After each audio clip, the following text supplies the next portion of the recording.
নমস্কার বন্ধুরা, তোমরা সবাই কেমন আছো? আশা করছি তোমরা সবাই ভালো আছো। তো দেখো এখানে কিন্তু আমরা কলাপাতা কেটে নিয়েছিলাম। কারণ আজকে কিন্তু হচ্ছে মঙ্গলবার। তো মঙ্গলবারের দিন কিন্তু কষা মাংস হয়েছিল। তার সঙ্গে হয়েছিল পিঠে। তো সেই জন্য কিন্তু সবাই কলাপাতাটা খেয়েছিল। তারপরে রাত্রেবেলা আমি এখানে বানাচ্ছিলাম কিন্তু পিঠে। এই পিঠেটা তোমরা কে নামে চেনো? তো অবশ্যই কিন্তু কমেন্ট করে জানিও, আর কে বানিয়েছো বা খেয়েছো বলো। তো তারপরে আমার ননদ বলল কিন্তু যে একটু দুধে ভিজালে ভালো হয়, দুধে ভিজালে খেতে ভালো লাগে। তারপরে দুধে ভিজিয়েছিলাম। আর রাত্রেবেলা নিয়ে চলে এসেছিলো আমার ননদ জামাই কিন্তু কেক।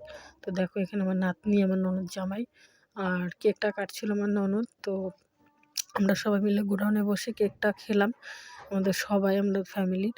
আর আমার হাজব্যান্ড যেহেতু পেপসি ডিস্ট্রিবিউটার, তো সেই গোডাউনে বসেই আমরা দেখো খাচ্ছিলাম। তো আমার ভিডিওটা তোমাদের কেমন লাগলো অবশ্যই জানিও। Tata, bye bye.